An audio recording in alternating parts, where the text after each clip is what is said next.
Welcome to Sib Spot. Today's Reddit stories are from Am I the A-Hole? Story 1 is by Living Literature 741. Am I the a-hole for telling my stepdaughter I don't want to watch any effing kids, and that includes yours? I have never wanted kids. I was forced to watch my younger siblings, 4 of them, until I left at the age of 16. I greatly dislike babysitting and never had my own children. Never have been comfortable around young kids after that. My husband has 3 children. I met and married him when his kids were in their 20s. I am not a mother figure to them at all, just their dad's wife. Overall, I get along well with the 3 adults. The problem started when my Kelly became pregnant. Everyone was excited for the first baby in the family. I made it clear I didn't want to babysit, and when grandkids were around, my husband was to be the main caretaker. My husband agreed. The first 2 years went great. My husband is an awesome grandpa, and I'm fine being the relative that brings toys and other fun stuff once in a while. Kelly has been pushing hard for me to take up a more traditional grandma role. Her mother-in-law isn't involved. She lives a few states over. Kelly has gotten in her head that I should be doing the babysitting instead of her father. We have talked to her multiple times. My husband is on a work trip and will be back next week. Usually he babysits on Mondays, but he informed her that he won't be there, so it was canceled. She stopped over and was dropping her kids off. I asked what she was doing since her dad wasn't there. She told me that I need to step up and babysit, that she doesn't care if her dad isn't here. I am present. I told her no. This went in circles for a bit and got more heated the longer we went. I told her I don't want to watch any effing kids, and that includes yours. She is pissed. My husband is fine with what I did, but his other children are on his butt. So, am I the a-hole?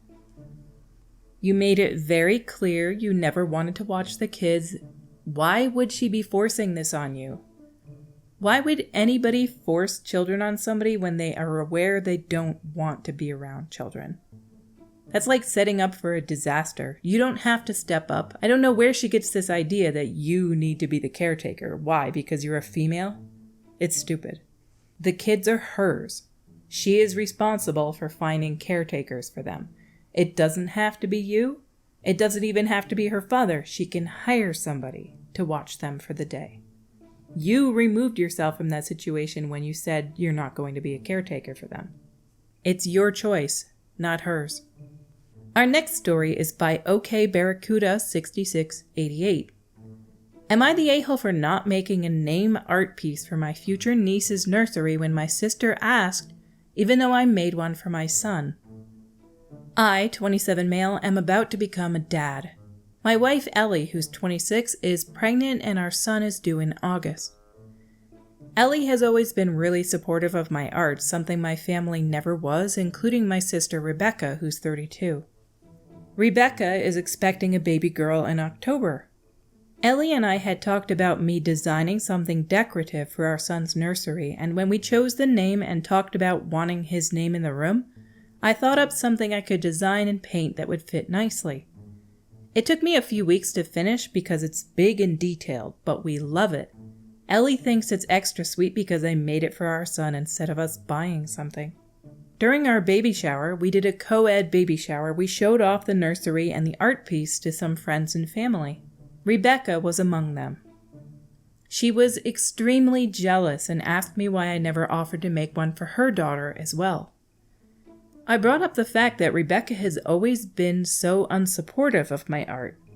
The fact she always said it was a girly hobby or a gay boy's hobby and always backed our parents and other siblings in smearing all over my interest in drawing and painting. She told me then that she wanted me to make one and asked what she'd need to get for me to do it. I told her I wasn't going to make it for her. She decided to buy art supplies and ask again anyway, and I still said no. I refused to take the art supplies. She left them in my house, and I promptly left them back in hers. I told her she was being too pushy about it and she should consider how she treats me before asking for something so time-consuming to be done. She told me I could do it for my niece and accused me of caring more for boys than I do girls, or thinking that girls aren't worth the effort. She basically did the biggest reach known to man and threw a lot of claims about sexism my way. But also said some pretty sexist stuff herself, like if I'm going to do a feminine hobby, then at least I can let it benefit my family. I told her I didn't want that attitude around my son and I wanted her to stay away from me and my family. Then her husband contacted me, and he's always been cool and he's less of a jerk than my sister.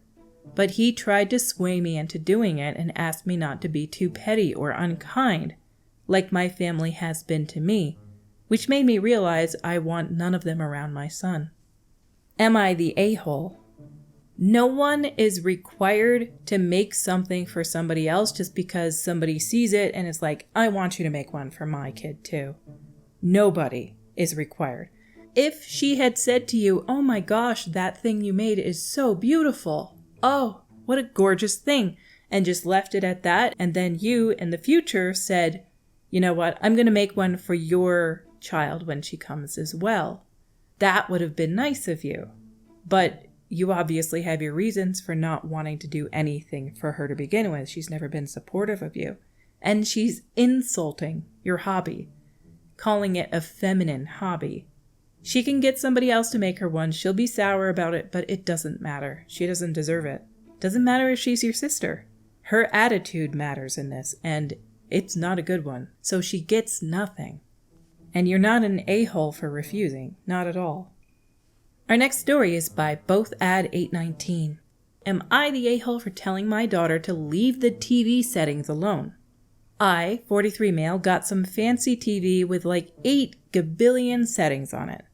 It took me like 5 hours to set this thing up between Samsung Online, all my streaming services, address verification crap, and like 8 other weird things that no one should have to deal with just to watch TV. So I've been noticing that the picture seems to be getting darker and darker until the screen is nearly invisible in the daytime. I am generally pretty good at electronics, mechanics, all that kind of stuff. I'm the guy people call when they need tech support. But this darn TV is ludicrously convoluted in the amount of menus it has. I swear there's multiple menus that deal with picture quality. After messing around in the menus for like a week, I say screw it and reset the TV back to factory. Another 3 hours to set it up this time. My picture is back to perfect. 2 days ago, I'm walking through the living room and I see my daughter, who's 17, diving into the picture menus. I ask her if she's been changing the settings. She says yes because she feels the TV is too bright when she's watching it at night with all the lights off. I ask her to not change the settings and explain the issues I've been having with it. She asks if we can share the settings by way of me turning it up when I want and she can turn it down when she wants. The last thing I want to do is mess around with the picture menus every time I turn on the TV, so I ask her to just leave the settings alone or watch the TV with a light on, so it's not as blaringly light. She melts down at this point. Why can't we share it? I don't like having the light on at night. You're being greedy and acting like a dictator. My wife apparently agrees with her, told me I'm being too obstinate. I truly did not think I was being out of line for telling the daughter that I really don't want her messing with the settings, because I don't want to go through the whole setup crap again if she messes it up and I can't fix it. Am I the a-hole here?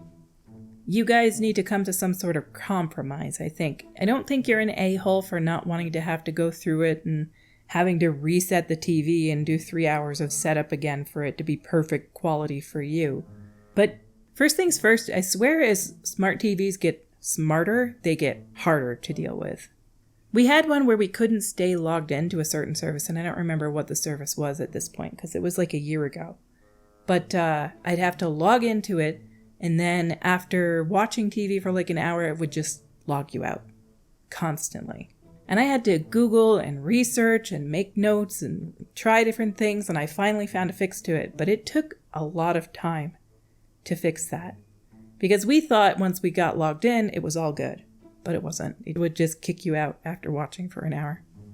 But yeah, In this situation, you're not the a-hole, but I think that you guys could easily compromise by having her show you what setting she's changing. Don't let her change anything else. Say, you're only changing this one. We're going to slide this setting up and down. Don't change anything else. And if you do, you're losing the TV privileges. Show me which setting you're changing. You slide it up, you slide it back down after you're done. Put it where it belongs. And if she insists she's not going to do that and you can just go in and change it, then she's being lazy and she should lose privileges on the TV, I think. I don't know. Maybe her losing TV privileges is a little too harsh.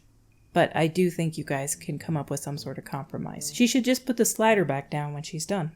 Our stories for today have come to a close. Until we meet again, have a glorious day.